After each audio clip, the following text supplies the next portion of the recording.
किसी महापुरुष ने क्या खूब कहा है, जैसा बीज बोगे वैसा फल पाओगे, वैसे ही जैसा कर्म करोगे वैसा ही फल पाओगे। नमस्कार दोस्तों, मैं हूं उमेश और आप लोग अभी देख रहे हैं मोटिवेशन गुरु उमेश यूट्यूब चैनल। आज मैं आप सभी के बीच एक छोटी सी मोटिवेशनल कहानी लेकर आया हूं। ये कहानी छोटी है, लेकिन अगर आप इस कहानी को अंत तक सुन लिए तो मैं गारंटी के साथ कहता हूं आपकी जिंदगी बदल जाएगी। तो चलिए बिना देरी किए मैं आप लोगों को कहानी सुनाता हूँ। दोस्तों, ये कहानी है एक महातपस्वी ऋषि की, जिनका नाम था दुर्वासा। दुर्वासा ऋषि अपना पूरा जीवन भगवान की तपस्या एवं भक्ति में बिताने का शपथ ले चुके थे। इसी वजह से दुर्वासा ऋषि जंगल में जाकर भगवान की तपस्या किया करते थे। वो रोज सुबह 4 बजे उठकर नदी में जाकर निर्वस्त्र होकर स्नान करते थे और स्नान करने के बाद वापस अपने कुटिया में आकर प्रभु की तपस्या में लीन हो जाते थे और ये उनका रोज का कार्य था। ऐसे ही समय बीत रहा था, सब कुछ अच्छा चल रहा था। दुर्वासा ऋषि ने अपने जीवन में किसी का भी बुरा नहीं चाहा था, न ही किसी के साथ बुरा कर्म किया था। फिर भी एक दिन उन पर भी संकट आ ही गया।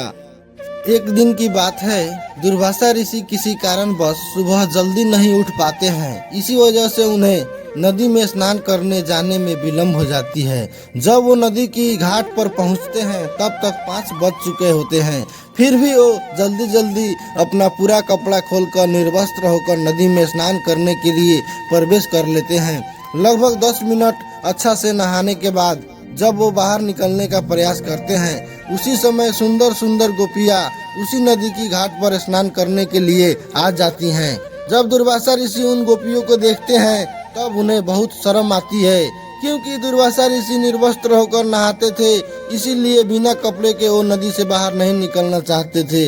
इधर गोपियाँ स्नान करने के लिए आई थी, वो दुर्वासा ऋषि का नदी से बाहर निकलने का इंतजार कर रही थी।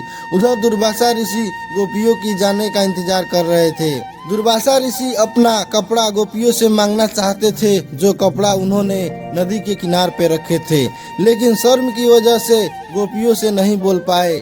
लेकिन गोपियाँ दुर्वासा ऋषि की मजबूरी को नहीं समझी, बल्कि उल्टा उन्हें गलत समझने लगी। बहुत देर हो गया, फिर भी दुर्वासा ऋषि नदी से बाहर नहीं निकले तो गोपियाँ क्रोधित हो गई और दुर्वासा ऋषि का कपड़ा को लेकर दूसरे घाट पर नहाने के लिए चली गई।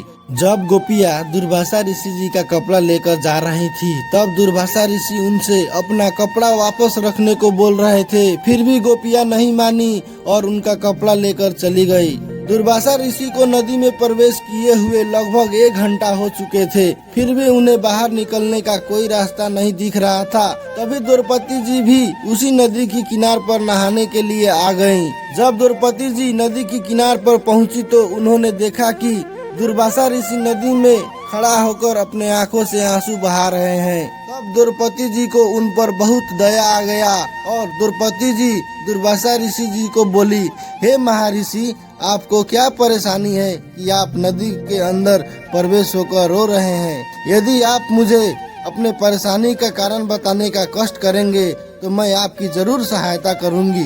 द्रौपदी जी की बात को सुनकर दुर्वासा ऋषि बहुत प्रसन्न हो गए और द्रौपदी जी को बोले, हे पुत्री, मैं नदी के अंदर निर्वस्त्र हूँ, मुझे कपड़े चाहिए जिन्हें पहनकर मैं बाहर आना चाहता हूँ। द्रौपदी जी जब ऋषि की बात को सुनी तो तुरंत अपना साड़ी दुर्वासा ऋषि जी को पहनने के लिए दे दी और दुर्वासा ऋषि साड़ी को पहनकर नदी से बाहर निकल गए।